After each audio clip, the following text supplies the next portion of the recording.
These are 8 mind-blowing plot holes in Family Guy. We start off with the Q-Man himself. Glenn Quagmire's age has always been inconsistent throughout the show. In the episode Underage Peter, we see Glenn's age come into focus yet again.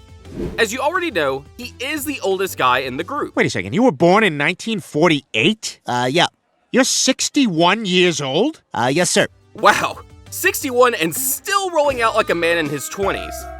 Anyway, at that age, you would think Quagmire wouldn't have a problem with the new drinking laws in the episode. The episode starts off with the guys daring Peter to do weird stuff for $10. He drinks hot sauce, wears his pants for several days without changing. I got one. I'll give you $10 if you wear the same pair of underwear for a month. Pay up. And perhaps the most stupid one is what Joe gets him to do. Of course I do. Great, I got a hilarious one. I'll give you $10 for your L4 vertebrae. So, No wonder Peter is clinically stupid. The guys continue drinking, and somehow we see Joe back in his wheelchair. Reverse surgery was done? The dares continue getting thrown at Peter. This time, they want him to drink water from an open fire hydrant. What can possibly go wrong? I think this is how Anna Nicole Smith died.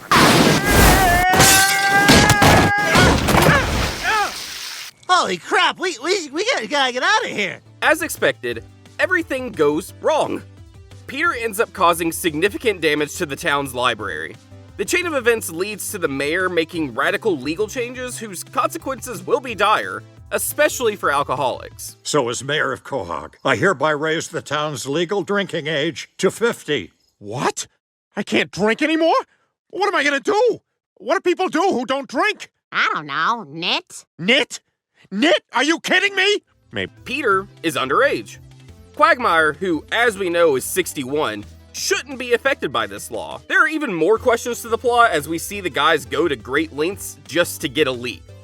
They first try breaking into the Pawtucket Brewery, which fails. Hey, buddy. It's okay. I work here. Aren't you the guy who cried in that meeting? Oh, yeah, you know, I just remembered there's no beer here. Let's just go.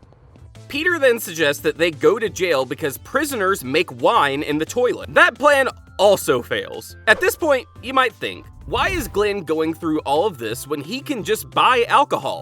Anyways, the guys resort to leaving Quahog in search of alcohol in the next town. While this new town doesn't have age restrictions, a bizarre law still prevents the guys from getting some liquor. Sorry, in this town you can only buy alcohol if you're dressed head to toe in jeans. What? Who made that law? Our mayor, Jay Leno. Have you seen some of these laws they've got now about denim? Dejected and unable to get drunk, the guys are back at the Clam where they are surprised to see Brian drinking. It's weird because Brian is not 50, or is he? Yeah, you're not 50. Actually I am. I'm 56 in dog years. Oh, is that why you got white pubic hair? I'll thank you not to check out my pubic hair. And that brings us back to the plot hole in question. Why is Quagmire not drinking when he's 61? What logical reason does he have? Or maybe he considers the group his best friends and doesn't want to drink without them. If Glenn Quagmire's age was confusing, wait till you try nailing Brian Griffin's origin. There's more than one version of how the self-proclaimed author ended up in the family. The first version is in the episode Portrait of a Dog in Season 1. Peter's having an argument with Brian and wants him to act like a dog. This is so that they can win the dog show and get the $500 they need to buy a new air conditioner. While trying to explain himself, Peter lets out a secret that Brian doesn't want anybody else to know. Jeez, get over it, Brian. I mean, how bad do you really have it here? When I found you, you were nothing but a stray. You swore you would never speak of that. Turns out, Brian was a stray dog before Peter brought him home. We see him on the streets where he's desperate and ragged up, ready to do anything for food. This desperation makes him wash Peter's car despite him insisting he doesn't need it because he just had it cleaned. Realizing that he doesn't have any change to pay Brian, he suggests another way to compensate him. You hungry? Because, my wife makes us beefaroni casserole out of this world. From this episode, we are told that Peter adopted Brian as an adult living on the streets. However, things get a little bit confusing in the episode The Man with Two Brians, where we get yet another version of Brian's origin. Peter, worried that Brian is getting old and might die soon, brings in another dog to help ease the burden in case something happens to Brian. Sounds well thought out, right? Obviously, Brian is not on board with the idea. I can't believe you got a new dog. What about me? Hey, you're still my buddy. New Brian is just a new friend for the family. While Brian struggles with the idea of having a new dog around, he finds himself backed in a corner with no one on his side. Looks like the new dog is everyone's favorite, and Stewie reminds Brian of exactly what is happening. He's not just a delightful new friend for the family. He's your replacement. Oh, come on, that's ridiculous. You're getting old, Brian, and they know it. You're no longer the cover girl. He starts off with Chris, who is in his handling business. And by handling, I mean literally taking things by hand. Brian tries making small talk that fails terribly. He soon realizes what we've been suspecting. You were masturbating when I came in. Yeah. How's it hang? Get out! Gotcha. Well, that went well. Brian thinks of another way to remind the Griffins how much they value him. This time, he plays home movies from when he was a puppy. Okay, everybody, tonight I've got a real treat for you. We've all seen your compilation video, Brian.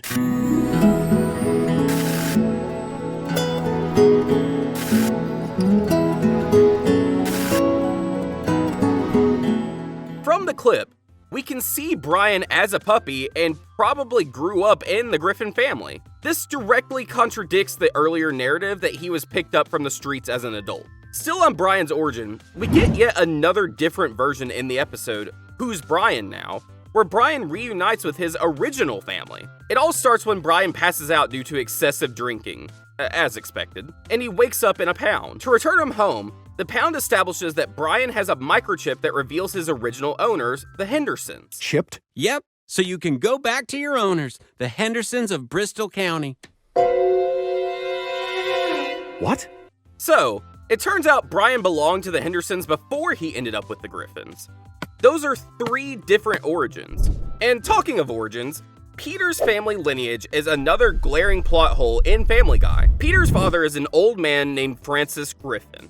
Peter even confesses he loves him at some point. I've never met such an infuriating man. You must have the patience of a saint. Well, he's my dad. I just want him to love me. Peter, how could you say such a thing? However, later on in the episode Peter's Two Dads, another version of events unfolds. Peter is throwing Meg a birthday party that, as expected, ends in disaster. He ends up falling on his dad and critically injuring him while trying to be the party clown. Is he breathing? Somebody call an ambulance! Lois, maybe you better call 2 ambulances. Francis, now on his deathbed, has a few last words for his son Peter. Peter, you're a fat, stinking drunk. Oh my God, he's dead. He can't be dead. Peter is disturbed by his father's last words and vows to make drastic changes. He decides that he will not take a single drop of alcohol again. Come on, Peter. We all know that's a lie. Turns out, he wants to replace alcohol with crack. What the f***? Hey, at least I'm not drinking, Brian. Yeah, this isn't exactly a good substitute. Where'd you get crack? Brian then recommends his personal hypnotist in hopes that he would help Peter overcome his childhood traumas. It's during a therapy session that Peter realizes Francis isn't his real father. Happy Father's Day, Dad! I'm not your father. This leaves him questioning his identity and decides to find out the answers from his mother. About 40 years ago, I was vacationing in Ireland, and I met a young rogue named Mickey McFinnigan. Peter, Mickey is your real father. Oh my God!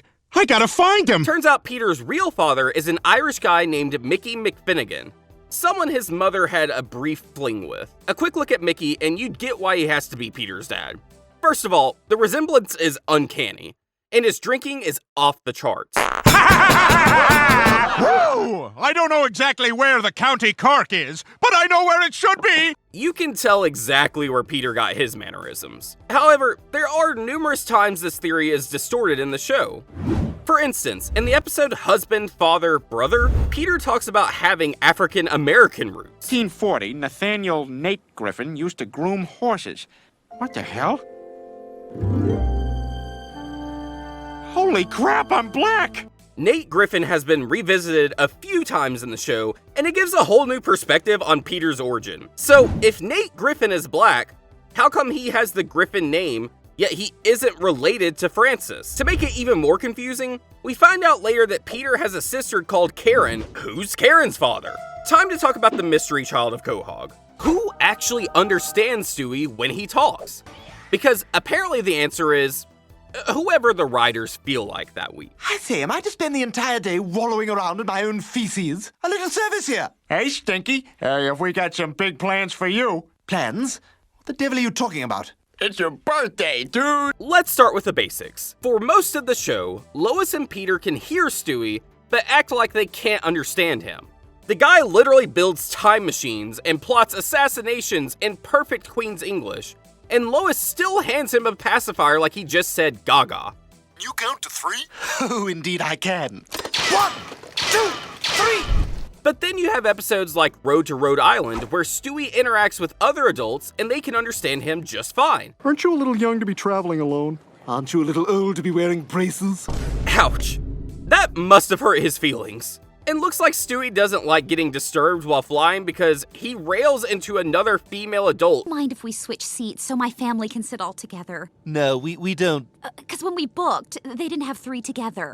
Ma'am, your poor planning does not constitute an emergency for me. You'll see him in Paris. Go sit down. She understands him. And then there's Brian, the only character who consistently understands Stewie. In Lego My Mego, Brian and Stewie go to Europe to rescue Meg from human traffickers, and guess what? The criminals not only hear him, they understand him. Hey, where's my sister? She's probably having her shish kebabbed as we speak. I heard that from Samantha in Sex and the City too. I haven't seen it yet. That doesn't hurt this story. And let us not forget the episode Stewie Loves Lois, where Stewie goes through a whole emotional roller coaster begging for Lois's love in plain English in front of her. He says, "I love you," a couple of times, and Lois responds with nothing. Love you, Lois. You know that, right? Just in case, I'll say it again. I love you. Oh, you are just so cute, sweetie. Look at that little foot. Either she's emotionally dead inside, or she's deaf to British babies with mommy issues. But just to really mess with you, in the episode Untitled Griffin Family History, Peter has to share a secret with the family. He says that he did not care for The Godfather, a movie that many regard as the best of all time. This, of course, raises an argument, and everyone is keen to make their point. No, I can't even get through. I can't even finish the movie. I've never even seen the ending. You've never seen the ending? Well, how can you say you don't like it if you haven't even given it a chance? I agree with Stewie. It's not really fair. So how come Lois understands and agrees with Stewie now? Speaking of things that make no sense, let's talk about a baby who literally vanished like he was never born. We're talking about Carol's baby. Yes, Lois's sister, Carol. You remember her, right? She pops in now and then to cry about some guy breaking her heart and, well, rinse and repeat. And as soon as the baby can crawl, it'll probably leave me too, just like my 8 husbands. Listen, I came back because I love you, and, no, I'm just kidding. It's me, Peter. She's probably used to it at this point.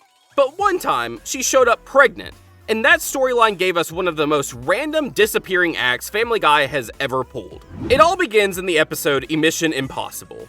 Lois gets a call that her sister Carol has been left by her husband, and she is about to give birth. Yep, Carol delivers a baby boy. Baby girl, I'm so happy. But she has a penis.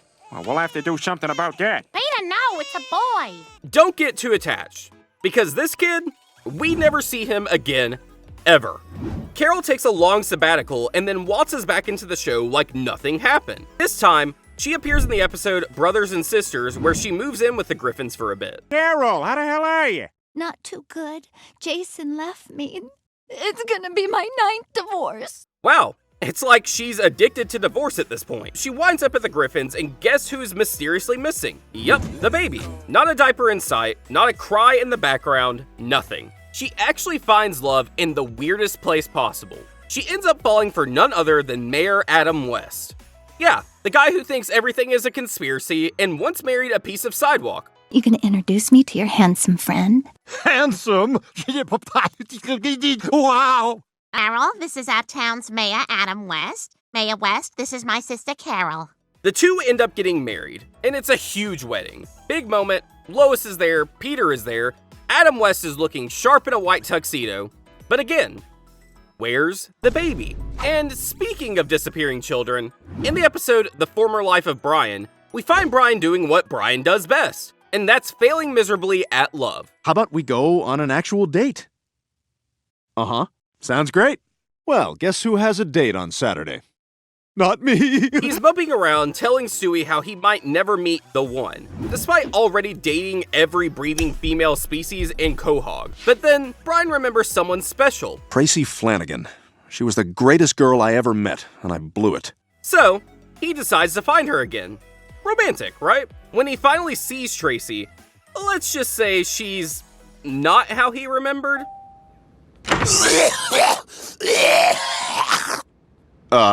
The years have not been kind. He tries to bail, and just as he's inching towards the door, Tracy drops a nuclear bomb. Brian, this is Dylan. He's your son. Let's just pause there for a minute. Brian, a talking dog, is the biological father of a human teenage boy? Did we miss a lecture on cross-species genetics? Anyway, Brian freaks out and gets back to the Griffin house. But Tracy is not done. She sends Dylan to Brian with a note that says, To Brian from Tracy. He's your problem now. And that's Parenting 101, the Family Guy way. Now, Dylan is living at the Griffin house, and naturally chaos follows. He's rude, loud, and makes Peter look like a model citizen. Brian can't stand him. But somehow, the two bond over, wait for it, weed. Get out of this house. Fine, I hate it here anyhow. Get out of my way. My pot! Your pot? Nothing says wholesome father-son bonding like lighting one up in the living room. Dylan softens up, Brian grows a heart, and before we know it, they actually like each other. So, they manage to work their issues out, and Brian actually manages to turn Dylan into a decent kid. But the elephant in the room? Stewie asks the one question that's been bugging all of us. Say, Brian, now that I think about it, how can you possibly have a 13-year-old son when you yourself are only 7? Well, those are dog years. That doesn't make any sense. You know what, Stewie? If you don't like it, go on the internet and complain. Let's break it down even further. Brian, a dog, fathered a human child, who somehow aged faster than his own father, who is still a dog. We head straight into another family history. You would assume Meg, Chris, and Stewie all came into this world through the same parents, but Family Guy, being Family Guy, had other plans. Lois, let's have another baby. What? Sweetie, you're not serious. I sure am. The best thing I've ever done with my life is being a dad. Oh, Peter, I think it's a wonderful idea. Let's start with Stewie, arguably the easiest one to track down, because we literally see him being born. Sort of. In the episode Yug Ilamoth, time gets flipped backwards and we end up witnessing Stewie's birth, which, while weird, at least confirms Lois is his mom. Brian, hurry! It's a girl. But then comes the mystery of who Stewie's dad really is. In Season 9's And I'm Joyce Kinney, Lois reveals she once starred in an adult film back in college. And one of the actors in it, well, let's just say he has the same oddly shaped head as Stewie. Oh, look at that. See, now I'm really starting to get suspicious. Somebody order a pizza? It gets even more confusing because that tape was made in college, so unless this guy's DNA somehow did a delayed drop-off into the Griffin household, he's probably not Stewie's father. Or, at least let's hope not. That idea gets thrown out even further in Mission Impossible, when Stewie takes a field trip into Peter's baby-making machinery and meets a possible future sibling. You came unarmed? As we agreed. Admirable. I dare say I should embrace the idea of having a little brother. After all, it's obvious we'd make quite a formidable team. Also cements that terrifying football-shaped head as 100% Griffin-made. Now let's talk about Meg. We do know that Lois gave birth to her. That part is clear in the episode A Fistful of Meg. Peter, would you give this to the nurse? Uh-huh. Peter as the father, not as solid as you would think. In the episode Screwed the Pooch, Brian casually mentions that Meg's biological dad is actually someone named Stan Thompson. And Stewie's favorite bedtime story is Goodnight, Moon. And Meg's real father's name is Stan Thompson.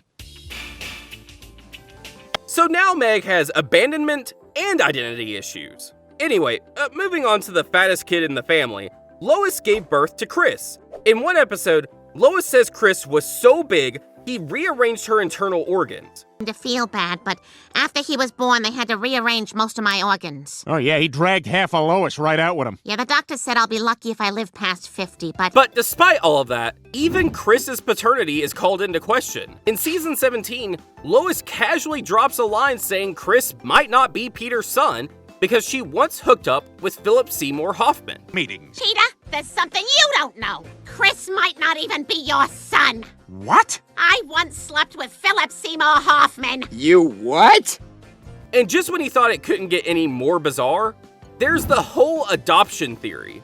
In one episode, Peter finds a gun hidden next to something. Good for Lois. Guns are a major problem, especially in the hands of someone like...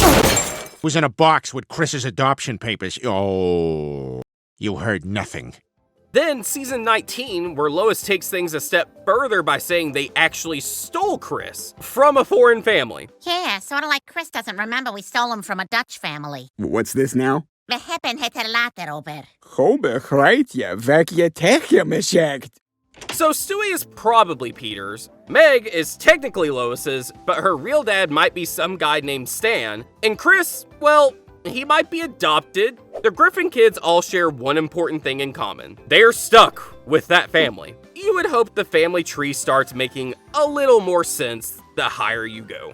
In the episode Welcome Back, Carter, we get a rare glimpse into how Barbara and Carter Pewterschmidt met. The flashback is charming enough, until you realize Carter is wooing Barbara with the song Jeepers Creepers, a tune that dropped in 1938. The mixtape. Babs, you want to spend a mind-blowing afternoon? Get stoned and listen to this song. Jeepers Creepers, where'd you get those peepers? Now, either Carter was really ahead of his time with his Spotify playlist, or this is a full-on historical timestamp. Assuming they were both about 18 during that musical meet cute, that would make them roughly 90 years old by the time the episode aired in 2010. So that means Lois was born when they were around 50. Not impossible, but let's just say that is more miracle science than standard parenting timeline. And yet, neither Barbara nor Carter really looks, acts, or even complains like your typical 90-year-olds. Just petty rich people problems and the occasional wild endeavor. Oh, no, this is my sister. Ew! No, I'm impotent. Ew! I mean, she looked at me while I did it to myself. Ew! I mean, she's a man. You would think with that age, the biggest threat to Carter would be forgetting where he put his teeth, not having an affair on his yacht. And there you have it. 8 plot holes big enough for Meg to hide her social life in. Whether it's disappearing babies, ageless parents, or a dog with a teenage son, Family Guy keeps logic on life support. But let's be honest, we wouldn't have it any other way.